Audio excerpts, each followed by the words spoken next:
templo lotado. Isso por alguns 2 meses atrás, né? A gente fazia aqui com 4, 5 pessoas assistindo aqui. Não era fácil, não, confesso aos irmãos, mas é muito bom. Então, com esse tanto de gente, para nós está lotado, né? Tem bastante gente, glória a Deus, muita gente participando aí pela internet.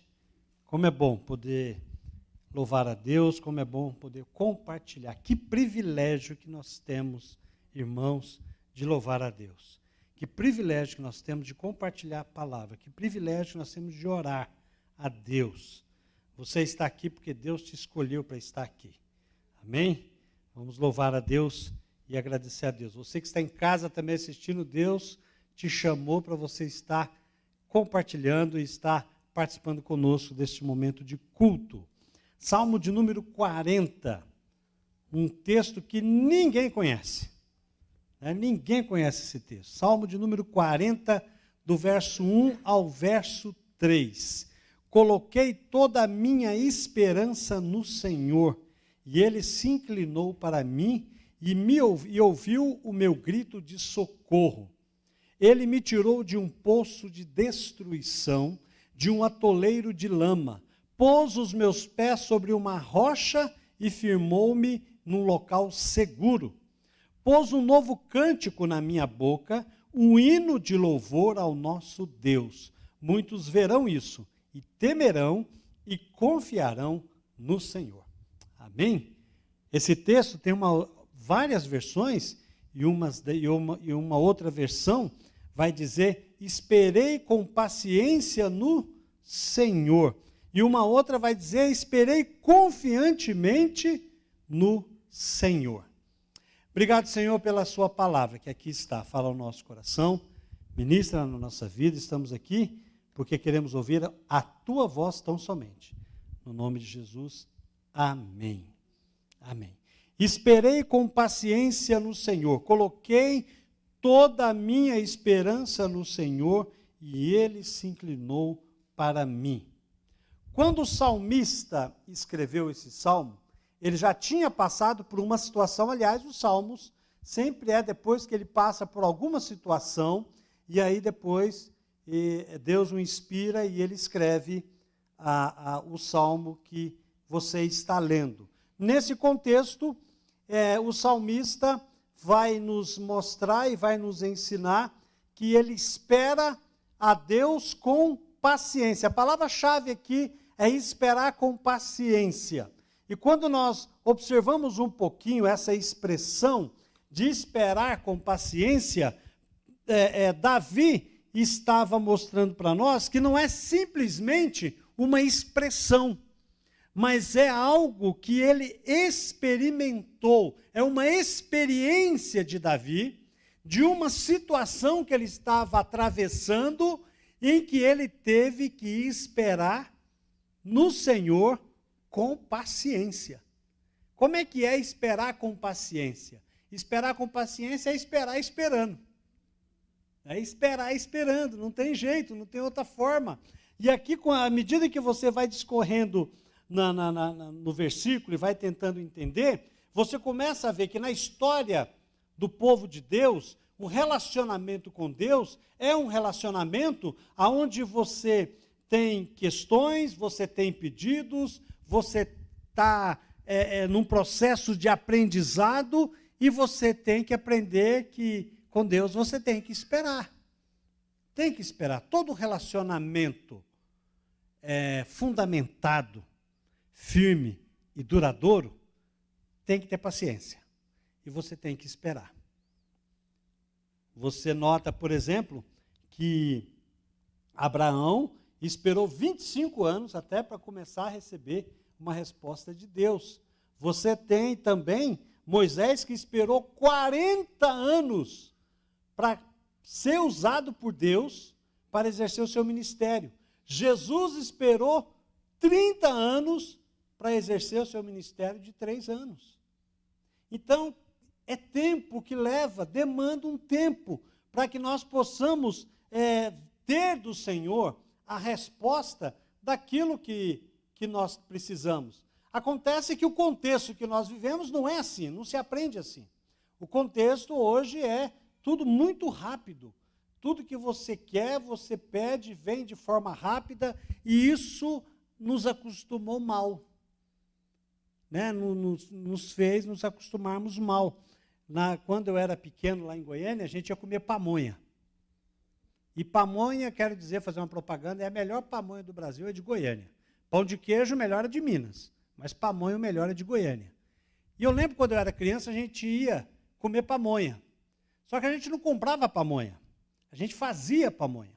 Então, comprava o milho, e você começava às 8 horas da manhã, descascando, os meninos iam arrancando os cabelinhos lá do milho, depois tinha que ralar, depois tinha que ferver, cozinhar, depois embalar e pôr para ferver. Você ia comer pamonha 4 horas da tarde. Mas por quê? Existia um processo. E o processo era interessante, que não era só fazer, era o momento de você estar sentado, todo mundo no quintal, na área ali, conversando, cada um fazendo uma coisa e tendo relacionamento. E quando Davi ensina para nós que esperar em Deus é algo que vale a pena, porque quando você olha nesses 3 versículos, Davi tem uma ação. E a primeira ação de Davi é: esperei no Senhor. A ação de Deus nesses 3 versículos são 6 verbos, que é: Deus se inclinou, ouviu ou voltou, tirou-me, pôs, colocou, firmou, e deu uma nova canção. Então, quando nós olhamos o que Davi fez e o que Deus começa a fazer, começa a agir, nós precisamos pegar esses textos. Não é só bonito, não tem só frase de efeito, mas ele tem uma verdade profunda que Deus quer ensinar para nós, pelo menos não uma, mas 3 verdades profundas que nós temos aqui. E uma das verdades profundas que nós temos aqui é que vale a pena esperar por Deus. Vale a pena nós esperarmos em Deus com paciência. Porque quando nós esperamos com paciência, Deus muda a nossa convicção. Deus trata no nosso coração, e o texto vai dizer assim, olha, esperei com paciência no Senhor, e Ele se voltou para mim e ouviu o meu clamor. Se voltou, tem uma ideia de estendeu, ou em outras versões, Deus inclinou, esticou para que pudesse atender a nossa necessidade. O Deus que fala com Davi é um Deus que tem uma atenção especial para cada indivíduo, para você, para a sua vida. Sabe aquele pedido que você tem feito a Deus e está esperando uma resposta? Deus está tratando desse assunto com carinho. É o que a palavra de Deus diz. O que nós temos que fazer é esperar com paciência, mas nesse interim existe tristeza, existe incerteza, existe insegurança. Isso passa por nós. Faz parte do processo, porque nós estamos aprendendo em um relacionamento com Deus. Mas uma coisa interessante que Davi vai fazer nesse momento em que ele está esperando, ele espera esperando, mas ele espera se relacionando com Deus. Não é como alguém que é birrento, que pede algo para Deus, e quando Deus não faz, ele fecha a Bíblia. Eu não quero mais ler a Bíblia. Eu não quero mais cantar no louvor. Eu não quero mais vir à igreja. Se Deus não me responde, então também não vou servi-lo. Não. É ao contrário, à medida que Davi está esperando em Deus, ele continua orando a Deus, ele continua louvando a Deus, ele continua servindo a Deus, independente se a resposta do seu pedido vai chegar ou quando vai chegar, não importa, ele continua servindo a Deus. Uma pessoa que age da mesma forma como Davi é Jó, que perdeu tudo. Perdeu família, perdeu riqueza, perdeu saúde. E lá no verso 42, no verso 5 do capítulo 42, ele vai dizer para Deus, olha, eu antes te conhecia só de ouvir falar, mas agora os meus olhos te veem. Significa o quê? Que naquele processo de esperar, a bênção do Senhor, a resposta de Deus, o resultado da oração, da vida de comunhão, mesmo que não tenha chegado nesse processo, Deus mudou o coração de Jó, como Deus mudou o coração de Davi e como Deus quer mudar o coração de cada um de nós aqui. Porque Ele quer fazer com que nós possamos mudar as nossas convicções. Não importa o que nós vamos enfrentar, não importa o que nós vamos passar, Deus está comigo. Davi está dizendo, Deus vai responder. E nesse processo aqui, como é que vai ficar? Eu estou aqui nesse problema, mas nessa situação, a situação pode continuar, mas Deus talvez não mude a situação, mas Deus muda o nosso coração. Deus muda a nossa cabeça. Deus muda a nossa convicção. E quando Deus muda o nosso coração e muda as nossas convicções, nós começamos a ter paz. E sabemos caminhar com Deus no meio da tribulação. Em segundo lugar, por que vale a pena esperar? Porque Deus muda a nossa condição. Deus muda a condição em que nós nos encontramos. O verso 2 diz, tirou-me de um poço de perdição, de um tremedal de lama, colocou-me os meus pés sobre uma rocha e firmou os meus passos. A revista Almeida Corrigida, ela diz assim, tirou-me de um lago horrível, de um charco de lodo, pôs os meus pés sobre uma rocha, firmou os meus passos. Com essas palavras, Davi queria dizer qual era a condição dele antes de esperar em Deus. Não que Deus já deu a resposta, não que Deus já resolveu a situação. A situação não muda a partir do momento em que eu recebo aquela bênção que eu estou precisando, ou a resposta. A situação e a condição muda a partir do momento em que eu confio em Deus. Porque a partir do momento em que eu confio em Deus, a palavra de Deus diz que Deus me tira daquele momento de incerteza e me coloca numa certeza. Que eu possa não saber o que vai ser lá na frente, mas eu sei que Deus está comigo. E se Deus está comigo, Ele vai segurar na minha mão e vai me lançar e vai me conduzir por caminhos firmes. Firmeza é a condição. Estamos numa condição de incerteza, de medo, de desespero, e agora não mais. Talvez a resposta não chegou ainda. Deus talvez ainda está trabalhando, mas Deus já mudou a minha condição. E a minha condição não é mais ter medo, não é mais ter desesperança, não é ter mais desespero, mas ter sim confiança em Deus, porque Ele está conduzindo todo o processo. E aqui, quando nós olhamos essa situação, a gente começa a olhar para nós. Começamos a olhar para a nossa vida. Talvez você já se sentiu assim, talvez você esteja se sentindo assim, talvez num atoleiro, numa situação em que você olha para um lado e não vê resposta, olha para o outro e não vê resposta, e aí nessa hora nós precisamos olhar para cima, que a resposta vem de Deus. Elevo os meus olhos para os montes. De onde virá o meu socorro? O meu socorro vem do Senhor, que criou os céus e a terra. Então, quando nós aprendemos a confiar em Deus, Deus não só muda a nossa convicção, mas Deus vai mudar também a nossa condição. E saímos de uma condição de desesperança e partimos para uma condição de alguém que está confiando no Senhor. E nós podemos esperar em Deus, porque Deus tem sempre a resposta certa para as nossas dificuldades. Mas esse processo, e é chato esperar. Esperar é tedioso, né? Esperar é cansativo. Esperar traz um pouquinho de ansiedade, ou talvez muita ansiedade. Mas isso faz parte do esperar. E Deus diz para nós que nós devemos confiar nele e esperar com paciência, porque nesse processo da espera, Deus está trabalhando no nosso coração.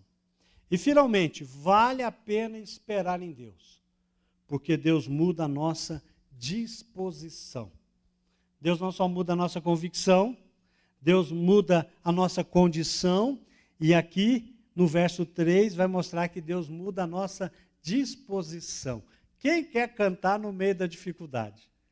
Quem quer louvar a Deus no meio da tribulação? A gente, se muito, chora. Ou se muito também, a gente vai reclamar ou vai resmungar. Mas Deus quer fazer algo especial na nossa vida, aquilo que Ele fez com Davi, que está no verso 3. Deu-me um novo cântico para entoar, um hino de louvor ao nosso Deus. Muitos verão o que Ele fez, temerão e confiarão no Senhor. Aqui nós temos duas coisas, duas situações. Deus coloca em nossos lábios o desejo de louvá-lo. Eu não sei o que vai acontecer, mas Deus está no negócio. E se Deus está no negócio, então, em vez de chorar, eu vou sonhar como vai ser depois que Deus abençoar. E Deus já está abençoando. Mas quando Deus trazer a resposta, Deus vai mudar. Como será que Deus vai mudar? Eu não sei o que vai ser, mas eu vou louvar a Deus. Eu estou passando por uma situação difícil, eu estou desempregado, eu estou passando uma luta na minha saúde, eu estou passando problema de relacionamento na minha família, mas eu vou louvar a Deus, eu vou mudar a disposição da minha vida, eu vou mudar o meu coração, eu vou deixar Deus trabalhar e eu vou louvar, porque diz o velho ditado, né? Quem canta, os males espanta. E um dia a Raquel, lá em Miracatu, me ensinou, quem canta, se liberta, né? O louvor liberta. É isso aí. O louvor liberta. Liberta dos nossos temores, porque nós louvamos as verdades da palavra de Deus, que engrandece o nosso Deus, e isso alegra o nosso coração. Deus só não muda a nossa convicção, Deus muda a nossa condição, mas Deus muda também a nossa disposição. E o segundo ponto o segundo subponto deste ponto é: muitos verão o que Ele fez, temerão e confiarão no Senhor. O propósito de Deus é muito mais do que nos abençoar. O propósito de Deus é muito mais do que recebermos algo que nós pedimos a Deus. É muito mais. O propósito de Deus é que Ele seja glorificado através da nossa vida. E o propósito de Deus é que todas as situações em que nós passamos, quando nós confiamos nele, aquilo vai servir de testemunho para a vida de outras pessoas. Por isso que aqui tem uma responsabilidade muito grande na vida que nós que somos crentes e confessamos Jesus como Salvador e Senhor da nossa vida. É saber que tudo que nós estamos enfrentando na nossa vida, na nossa caminhada aqui, deve fazer de nós pessoas que espelham o caráter e a obra de Jesus, para que Deus seja glorificado e as pessoas queiram experimentar o Deus que você experimenta. Amém? Que Deus nos abençoe e que nós possamos, de profundidade de coração, de verdade, deixar Deus trabalhar na nossa vida e entregar, confiar, descansar, porque o Senhor tem o melhor para cada um de nós. Amém? Vamos fechar os nossos olhos, vamos orar? Senhor, nosso Deus e nosso Pai, nós te louvamos por este momento, agradecemos o teu santo e bendito nome, pela oportunidade que nós temos de poder compartilhar a tua palavra. Senhor, continua a ministrar em nós, que nós, como Davi, possamos aprender a confiar, descansar no Senhor e, ao mesmo tempo que esperamos, fazer a tua vontade e nos relacionarmos com o Senhor com mais profundidade. E servirmos de exemplos, ó Deus, para a vida de outras pessoas que precisam conhecer o Senhor. Nós te louvamos, nós te agradecemos, no precioso nome de Jesus. Amém.